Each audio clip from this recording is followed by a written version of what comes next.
A veces vienen personas que, hay amigos que, bueno, si es un amigo, bueno, lo podemos entender, que nos vengan a decir, bueno, me parece esto, o me parece que estás haciendo mal esto, o nos vienen a aconsejar, y bueno, a veces lo podemos recibir bien, porque es un amigo, pero cuando no conocemos a esa persona, o no tenemos mucho feeling, vamos a decir, hasta que a veces cae mal. A mí me pasó, una vez estaba en un casamiento, estuve compartiendo una reflexión, y vi una persona que sí la conocía, pero tampoco que tengo la confianza, ¿no? Y me dice, y me vino a decir, ¿sabes que te equivocaste en todo esto? O sea, como que había, no sé, el tema de, no equivocado en la palabra, sino como que no le había gustado un poco la presentación.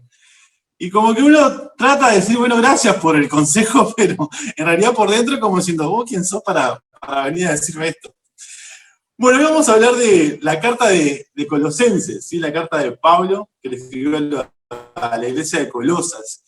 Y es un poco así, Pablo, si bien le escribió esta carta a los colosenses no conocían a Pablo, ¿sí? Sí que sabían capaz que era el apóstol y demás, pero no tenían el privilegio de conocerlos personalmente.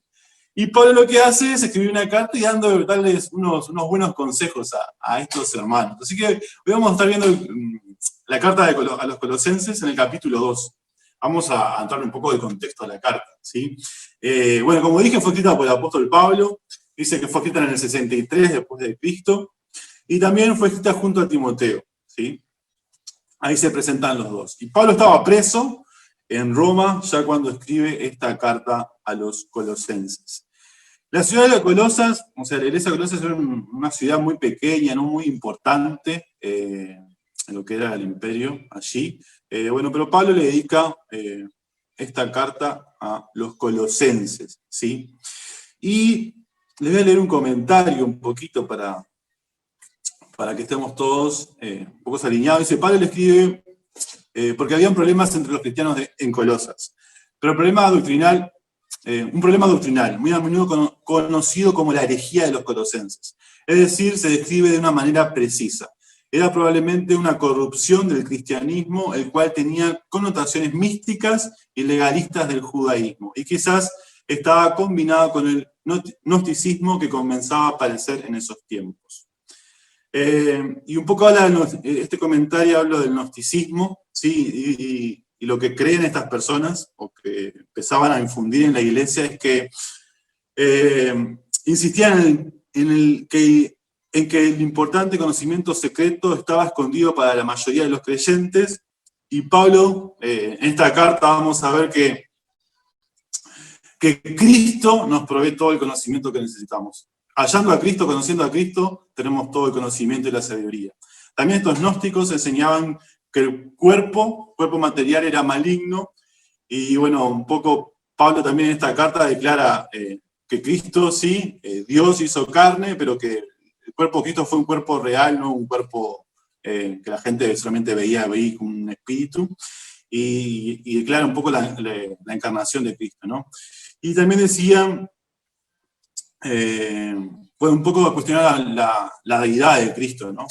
Estos gnósticos, y también Pablo en esta carta va a refutar un poco estos errores que estaban sufriendo, no dentro de la iglesia, sino por otras personas, hermanos, que querían imponer esta enseñanza. Así que el problema era que cuestionaban la divinidad de Cristo, que creían que el puro conocimiento sin Cristo los salvaba, y también había judaizantes, siempre los judíos ahí queriendo llevarlos a su religión. Los judaizantes también imponían guardar sus leyes, ceremonias y demás. Esto es un poco de contexto de la carta para que todos estemos alineados a cuando Pablo está escribiendo esta carta. Y antes de llegar al capítulo 2, no vamos a leer el capítulo 1, pero les voy a decir qué dice el capítulo 1 de forma resumida. En el capítulo 1 Pablo se presenta y dice: siempre oramos por ustedes y estamos muy agradecidos. Se destaca cosas importantes de los colosenses, que eran fieles al Señor. Se destaca su fe, ¿sí? Y también se destaca su amor hacia todo el pueblo.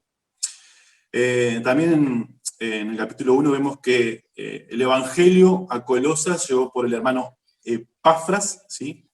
Ahí ellos conocieron las buenas noticias, y que esta buena noticia estaba corriendo por todo el mundo y daba fruto mediante el cambio de vida que produce en las personas. Y después también en el capítulo 1 vemos que Pablo destaca, como ya dije, la supremacía y preexistencia de Cristo como Cristo el creador de todas las cosas que vemos y conocemos, siendo el creador absolutamente de todo. También Pablo destaca que Cristo es la cabeza de la iglesia y que por medio de él, solo por medio de él, Dios nos reconcilió y podemos tener vida eterna. Este es el capítulo 1. Vamos al capítulo 2 y vamos a leer los primeros 2 versículos. Colosenses, capítulo 2. Yo tengo una versión, no tengo la Reina Valera. Yo era de la Reina Valera del 60, como capaz que algunos muchos. El Señor me ha renovado y empecé a la nueva versión internacional. Y también ahora estoy leyendo la nueva traducción viviente. Que la nueva traducción viviente, para aquellos como yo que a veces les cuesta entender la Reina Valera y qué querrá decir esto, la nueva traducción viviente es una buena versión. Así que lo voy a leer en esa versión que explica bastante, un poco nos contextualiza nuestros tiempos. Así que Colosenses capítulo 2 dice: quiero que sepan cuánta angustia he sufrido por ustedes y por la iglesia en la Odisea, y por muchos otros creyentes que nunca me conocieron personalmente. Quiero que ellos cobren ánimo y estén bien unidos con fuertes lazos de amor. Quiero que tengan la plena confianza de que entienden el misterioso plan de Dios, que es Cristo mismo.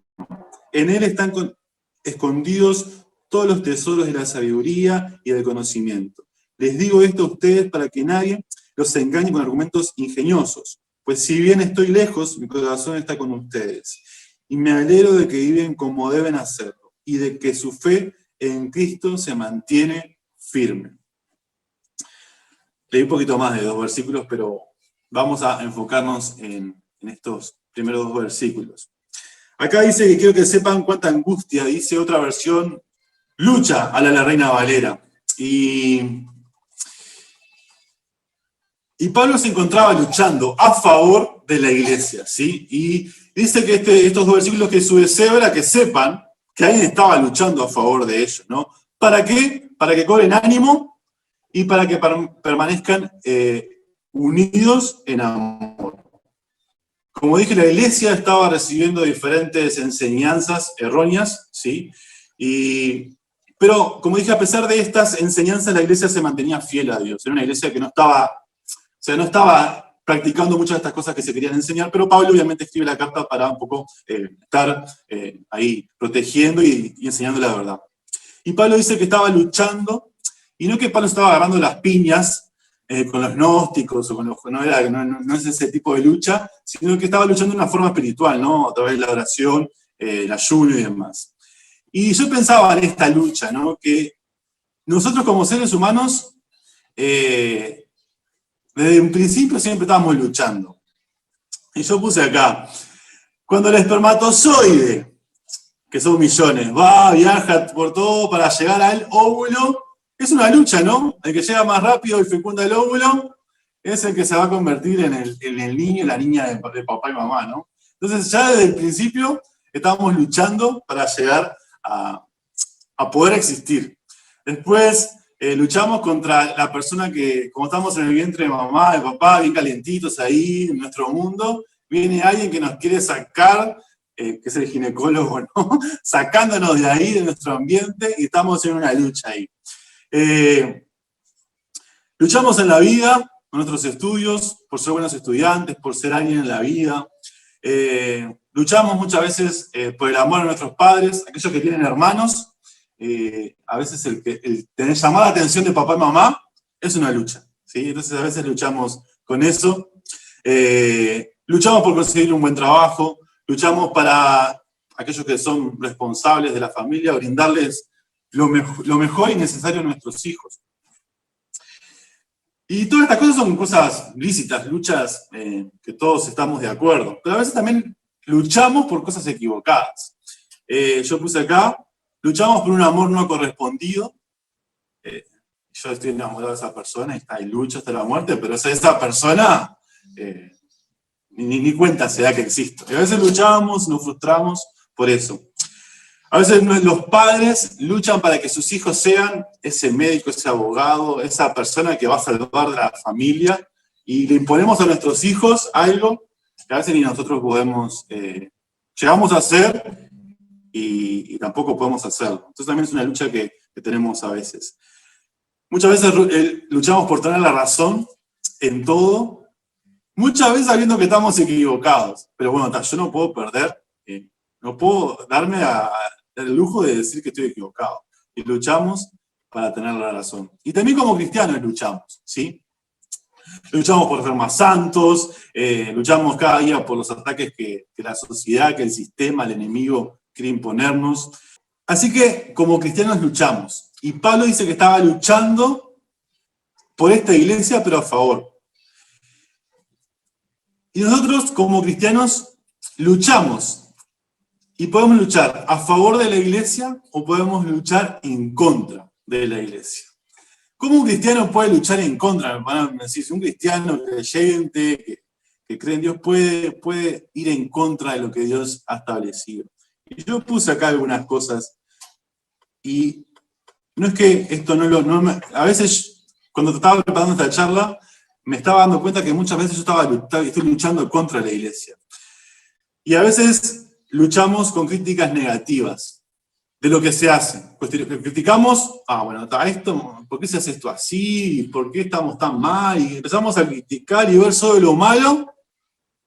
Estamos luchando contra la iglesia. A veces vemos un problema y en vez de solucionarlo, dejamos que se hunda el liderazgo, los responsables en eso, y debe ser parte del problema, somos parte de la solución, somos parte del problema. El chisme, bien conocido en la iglesia, y hablar de otros. La comparación, en otra iglesia vi que se hace diferente. En la otra iglesia, ¿y por qué no hacemos esto así si en la otra iglesia le va mucho mejor? Y entramos a compararnos, ¿sí? Vamos a congregarnos, pero vamos con mala onda. Y saben que la mala onda se contagia. ¿No les ha pasado en un grupo cuando alguien tiene mala onda que se contagia? A mí me ha pasado. En el barco me pasó que tenía 2 hermanos, eran hermanos, pero tenían una mala onda y contagiaban al resto, y era como que a veces servir juntos era un peso. Y siempre una mala actitud que contagiaba. Entonces, cuando a veces vamos con mala onda, con una pésima actitud a la congregación o al servir, estamos luchando en contra de la obra de Dios. Y a veces también luchamos en contra cuando no somos útiles en lo que Dios quiere, en el servicio. Desde el Evangelio, desde abrir la puerta del templo, desde servir la merienda, de involucrarse en algún ministerio. Y bueno, como yo no estoy de acuerdo con esto, no me involucro en nada. Entonces, debes de luchar a favor, estás luchando en contra. ¿Cómo luchar a favor? Sería la pregunta. Haciendo todo lo contrario de lo que dije en la primera instancia, ¿no? Haciendo todo lo contrario. Si querés criticar con el propósito de construir. Como dije, debe ser parte del problema, ser parte de la solución. Debe del chisme, ser honesto y hablar con las personas que tenés los hermanos o personas o líderes que tenés que hablar. Valorar lo que tenés y no mires lo que pueden haber hecho mejor otras personas o lo que están haciendo mejor, sino que valorar aquello que tenés como iglesia. Siempre dice un dicho, el pasto del vecino está más verde, ¿no? Dice ahí un dicho popular. Tener una buena actitud. Eso, sin duda, cambia el mecanismo y la comunión de la iglesia. Y está activo en la obra de Dios. Pablo dice que luchaba por esta iglesia. ¿Y cuál era el resultado de que esta iglesia supiera que alguien estaba luchando? ¿Cuál era ese resultado que tu iglesia sepa que estás luchando a favor? Dice que traía ánimo y unidad en amor. Dos cosas pasan cuando luchamos a favor de la iglesia. Es el ánimo y la unidad en amor. Hay ánimo, vemos gente con una actitud, gente proactiva en el servicio, y cuando hay gente proactiva en el servicio, porque el servicio es a los demás, se genera o se gesta esa unidad, que también esa unidad viene del amor de Cristo. Entonces, ¿por qué estás luchando, hermano, hermana? Si tu lucha es a favor de la iglesia, sin duda se va a ver unidad y también se va a ver ánimo. Pero si vos ves que tu lucha no hay unidad, no genera unidad y no genera ánimo en los hermanos, me parece, o puede ser que estés luchando en contra de tu iglesia. Así que, primer punto de esta carta, ¿por quién estás luchando? Vamos a seguir leyendo un poco los versículos 6 y 7. Por lo tanto, de la manera que recibieron a Cristo Jesús como Señor, ahora deben seguir sus pasos. Arráiganse profundamente en Él y edifiquen toda la vida sobre Él. Entonces la fe de ustedes se fortalecerá en la verdad que se les enseñó y rebosarán de gratitud. Pablo dice que bueno, que como así como recibieron de Cristo, vivan ahora en Él. Dice, arraigados.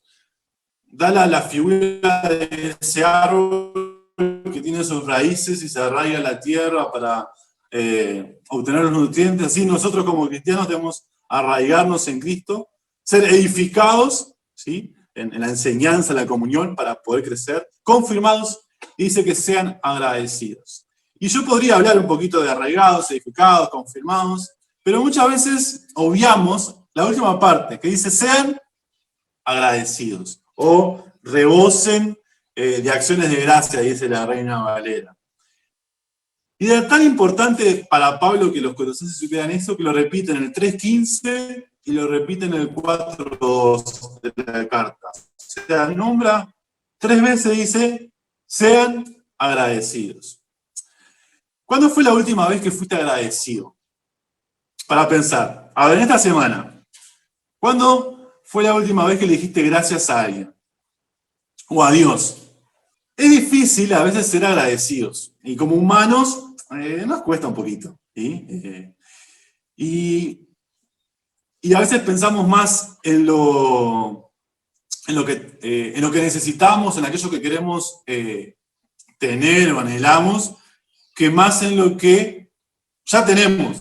Y no vemos todo aquello que Dios nos ha dado. Me pasó en mi iglesia, donde yo me congrego ahora, hace unos 3 años casi. Es una iglesia pequeña y tenemos el tiempo de reunión de oración, ¿no? Entonces, un poco lo dirijo yo ese tiempo. Y tenemos 2 bloques, más que nada. Es un tiempo de agradecimientos y un tiempo de peticiones. Y bueno, cuando empezamos estos bloques era, bueno, vamos a tener un tiempo de agradecimiento. Solo ser agradecidos por lo que Dios ha hecho en esta semana, y bueno, que todos podamos compartir algo. Y saben que, y todavía sigue pasando, ¿no? Cuando tenemos el bloque de agradecimiento, pasa de que no saben cómo, Señor, te agradezco por esto, pero es como que no encuentran formas, cosas para agradecer, y enseguida te pido por esto, te pido por lo otro. Y el bloque de ese agradecimiento pasa enseguida a un bloque de peticiones, porque no estamos acostumbrados a agradecer. Y creo que a veces también nos pasa. Yo en la semana tengo mi tiempo de oración. Yo voy a trabajar en moto. Y mi tiempo de oración lo tengo que tener arriba de la moto. No lo tengo ni en mi oficina, ni en mi cuarto. Lo tengo en la moto porque aprovecho ahí, que tengo como 45 minutos de viaje a Montevideo. Entonces mi tiempo de oración es ahí. Y he decidido que los viernes mi tiempo de oración sea solamente agradecimiento. Y a veces se hace difícil encontrar cosas para agradecer a Dios. ¿Estás siendo agradecido? Y hay 3 aspectos donde podemos ser agradecidos por todo lo que Dios nos da, ¿no? A veces tenemos una casa, tenemos vestimenta, tenemos para comer, tenemos amigos, tenemos un trabajo, tenemos a nuestros hijos con salud, no sé, nos podemos mover, podemos conectarnos a Zoom. Hay tantas cosas para ser agradecidos de forma natural que a veces lo cotidiano es como que, bueno, ya lo tengo. Pero a veces olvidamos que es Dios detrás de todo eso que nos da las cosas. Así que seamos agradecidos por las cosas que tenemos, que a veces, muchas veces no valoramos y las tenemos. ¿Cómo está? Yo lo tengo así. ¿Por qué agradecerlo? Por la salvación. Y si leemos, si les animo a leer la carta de Colosenses, el capítulo 2, nos dice todo lo que tenemos en nuestra salvación. Y cuán profundamente Dios nos ha dado cosas, ¿no? Nuestra salvación, de qué nos rescató, de cuántas cosas, la vida eterna que Dios nos dio. ¿Cuánto yo le agradezco cada día por la salvación que tengo? Y lo último, ¿cuánto le agradezco a mi hermano? ¿Cuándo fue la última vez que le agradecí a un hermano? En mi iglesia por el tiempo compartido, por el consejo, por la palabra que me dio, porque me prestó algo, porque me prestó dinero. ¿Cuál fue la última vez que yo le agradecí a un hermano? Wow, capaz que no a un hermano, pero capaz que a un vecino, a un compañero de trabajo. Vamos a leer el versículo 8 al 15. No permita que nadie los atrape con filosofías huecas y disparates elocuentes que nacen del pensamiento humano y de los poderes espirituales de este mundo y no de Cristo. Pues en Cristo habita toda la plenitud de Dios en un cuerpo humano. De modo que ustedes también estén completos mediante la unión con Cristo, que es la cabeza de todo gobernante y toda autoridad. Cuando ustedes llegaron a Cristo fueron circuncidados, pero no mediante un procedimiento corporal. Cristo llevó a cabo una circuncisión espiritual, es decir, les quitó la naturaleza pecaminosa. Pues ustedes fueron sepultados con Cristo cuando se bautizaron. Y con Él también fueron resucitados para vivir una vida nueva, debido a que confiaron en el gran poder de Dios, quien levantó a Cristo de los muertos. Ustedes estaban muertos a causa de sus pecados, y porque aún no les habían quitado la naturaleza pecaminosa. Entonces Dios les dio vida con Cristo, al perdonar todos nuestros pecados. Él anuló el acta con los cargos que había contra nosotros y la eliminó clavándola en la cruz. De esa manera desarmó a los gobernantes y a las autoridades espirituales. Los avergonzó públicamente con su victoria sobre ellos en la cruz. Y un poco de resumen, para no ser tan largo, dice que, que no debemos vivir bajo filosofías o tradiciones humanas que están llenas de principios de este mundo. Hemos recibido la plenitud que habita en Cristo al ser unidos a Él. Nos despojó del cuerpo pecaminoso. Dice que fuimos resucitados entre los muertos mediante la fe.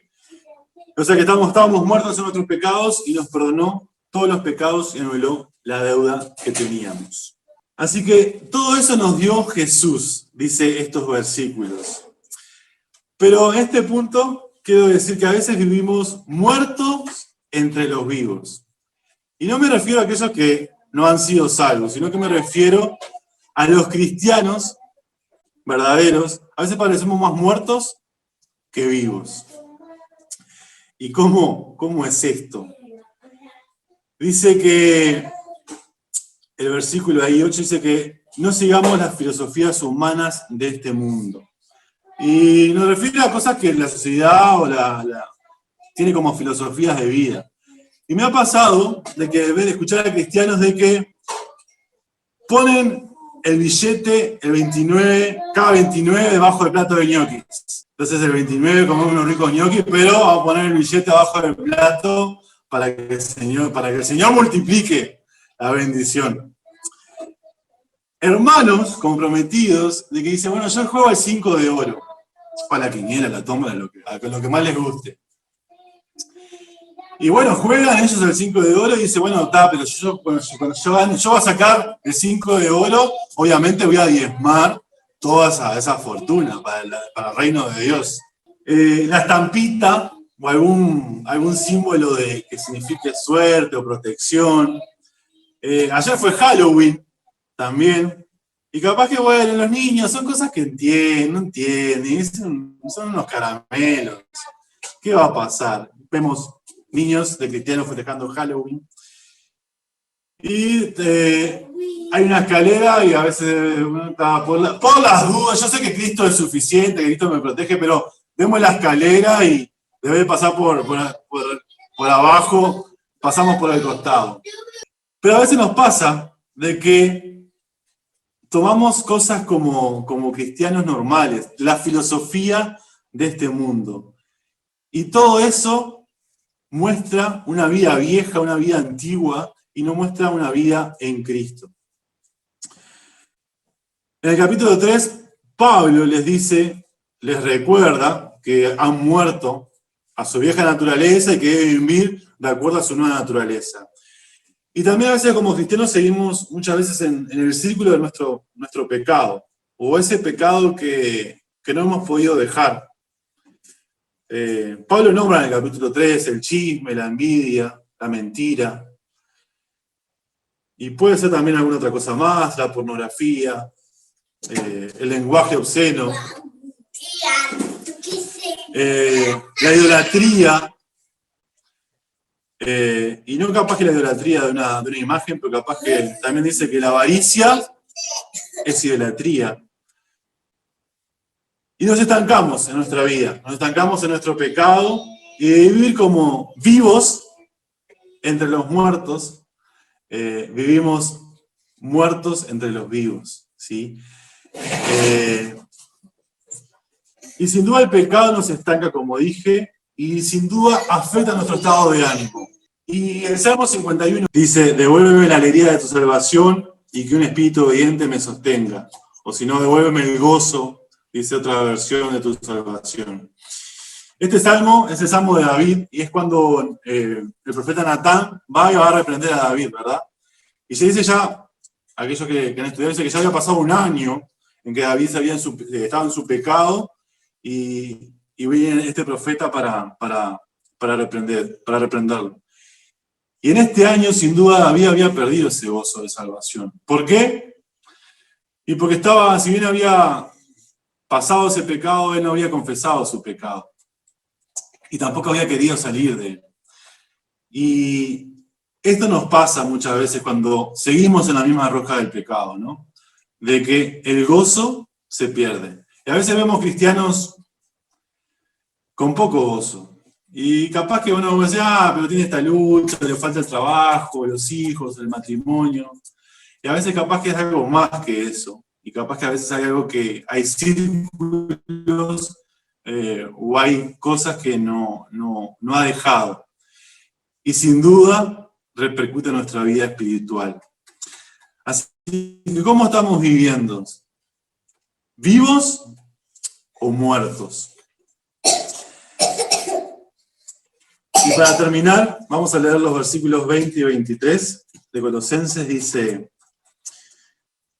ustedes han muerto con Cristo y Él los ha rescatado de los poderes espirituales de este mundo. Entonces, ¿por qué siguen cumpliendo las reglas del mundo tales como no toques esto, no pruebes eso, no te acerques a aquello? Esas reglas son simples enseñanzas humanas acerca de cosas que se deterioran con el uso. Podrán parecer sabias porque exigen una gran devoción, una religiosa veneración y una severa disciplina corporal, pero a una persona no le ofrecen ninguna ayuda para vencer sus malos deseos. Tuve un compañero de trabajo que era testigo de Jehová. ¿Han tenido un compañero o han conocido testigo de Jehová? Saben que son personas, sabemos que los testigos de Jehová es una secta, primero que nada porque no reconocen la deidad de Cristo, y entre otras cosas, ¿no? Pero este compañero era activo en su congregación, practicaba lo que creía, pero al final su final no fue bueno, o sea, se terminó apartando de la fe o de la religión, terminó divorciado y también hasta negando y cuestionando todo lo que tiene que ver lo que es Dios. Pasan los testigos de Jehová, también pasan los cristianos en verdaderas iglesias, no solamente en los testigos de Jehová. Pero, ¿por qué pasan los testigos de Jehová y por qué también pasa a veces en nuestras iglesias? Porque a veces su fe estaba fundada solamente en normas. Vestite de tal manera, no festejes esto, o por ejemplo los testigos de Jehová no donan sangre, o sea, un montón de reglas que hacían a la religión. Y que de verdad muestran un poco una cierta moralidad y una cierta religiosidad. Pero dice Pablo que nada ayuda. Dice, no sirve de nada a los apetitos ¿de qué? De la carne. Y Y muchas veces nosotros también podemos encontrarnos queriendo ser un poco más religiosos. Y hablamos como cristianos, Señor te bendiga, hermano, hermana, dando siempre victoria, sí, amén, gloria. Vamos en el ese, el léxico nos fluye, ¿no? O nos vestimos de tal manera, o nos comportamos, y cuando estamos en el servicio, nos comportamos de tal manera, pero en casa somos otra cosa. Y empezamos a querer tomar un poco de religión, un poco de normas para empezar a educar lo que es la carne. Y bueno, a veces decimos, voy a en el día orar 3 veces al día. Pero fuera de ese tiempo no me acuerdo ni quién es Dios. Voy a leer la palabra de Dios todos los días, 1 hora por día. Pero me encajo 3 capítulos de Netflix de la serie más favorita. Mis hijas o mis hijos se van a vestir con decoro, ¿cómo van a andar así mostrando todo? Pero en mi licencia me voy al carnaval de Artigas. Yo qué sé, y ahí veo cualquier cosa. Voy a separar un día para el Señor, pero lo que menos hago en los otros días es acordarme del Señor. Y a veces queremos poner reglas, queremos poner normas a nuestra carne, a nuestros deseos mundanos, pero dice la palabra que nada aprovecha. Y no va a aprovechar, hermano. Si vos querés ser más santo por cumplir un montón de reglas, te voy a decir que vas a fracasar. ¿Y cómo vencer a la carne? Dice la palabra que debemos vivir una vida en el Espíritu, entendiendo que mi fe tiene que estar arraigada a Cristo, dependiendo de Cristo, y que debo llenarme de la verdad, de la palabra de Dios para cambiar mi mente y la mentira que la carne me quiere vender por la palabra de Dios. Y a veces nos pasa que entendemos a Dios o entendimos a Dios como un conjunto de reglas, ¿no? Está Dios, si yo me tengo que acercar a Dios, Dios me pide que haga esto. Entonces tratamos de hacer esto, pero nos encontramos fracasando, ¿verdad? Y capaz que si estás luchando en el mismo de siempre, es porque te has vuelto un religioso y no alguien que ha entendido que Dios me ama. Y Dios me ama, dice una frase, tal como soy, ¿sí? Pero no quiere verme, o sea, no quiere no quiere verme así y estar contento así con mi vida, sino que Él quiere transformarme. Y cuando entendemos que Dios no es un Dios de reglas, sino que es un Dios de gracia, ahí cambia nuestra vida, cambia nuestro concepto de quién es Dios. Y ya no me acerco a Dios, bueno, porque no cumplí esto, no cumplí lo otro, entonces Dios no me va a aceptar, sino que me acerco a Dios como sabiendo de que Dios me ama. Y que mi relación no depende de si hago esto, si no lo hago, sino que depende de su amor. Y cuando yo entiendo eso, sí voy a empezar a hacer cosas y a transformarme y a cumplir, ¿cierto? Porque hay cosas que orar 3 veces al día está de más, pero no por ser religión, sino porque disfruto de esas cosas. Así que, ¿cómo estás entendiendo a Dios? ¿Como un conjunto de reglas o como una relación de gracia que Dios quiere transformarte? Así que, para terminar, lucha por lo correcto en tu iglesia, sé agradecido, vive como vivo y no como muerto, y sé transformado no por las reglas, sino por la gracia. Así que esto nos deja un poco este personaje, Pablo, que tuvo el tupé de decirle a esta iglesia un montón de consejos, pero que sin duda los ayudaron para bien, a pesar de que no lo conocían. ¿Les parece si oramos? Padre bueno, gracias por este tiempo, gracias por poder meditar en tu palabra y todas aquellas cosas que tú nos quieres enseñar. Y pedimos que podamos encontrarnos luchando por las cosas buenas, por las cosas que ayudan a tu iglesia a crecer y no ser personas que van en contra de tu obra. Ayúdanos a ser agradecidos, Dios, como iglesia, con los hermanos, por tantas cosas que tú nos has dado y que a veces no consideramos. Y a veces anhelamos más lo que no tenemos y no aprovechamos ni valoramos lo que ya tú nos has dado, Dios. Ayúdanos a vivir como vivos, no como cristianos muertos, Dios. Ayúdanos a recuperar ese gozo de salvación que a veces el pecado nos hace perder, Dios. Y también ayúdanos a entender que nuestra relación contigo no depende de reglas, sino que de gracia. Y es allí cuando vivimos una vida en el Espíritu, una vida que depende de ti, es cuando podemos ser libres de muchas cosas, Padre. Gracias por esa gracia, por ese amor que nos levanta, que no nos condena y que nos ayuda a seguir adelante. Te bendecimos, Dios, pido que tú bendigas también a mis hermanos allí, cada uno en sus hogares, también que tú bendigas el ministerio allí en Barros Blancos y que tú los sorprendas para cosas buenas. En el nombre de Jesús oramos. Amén.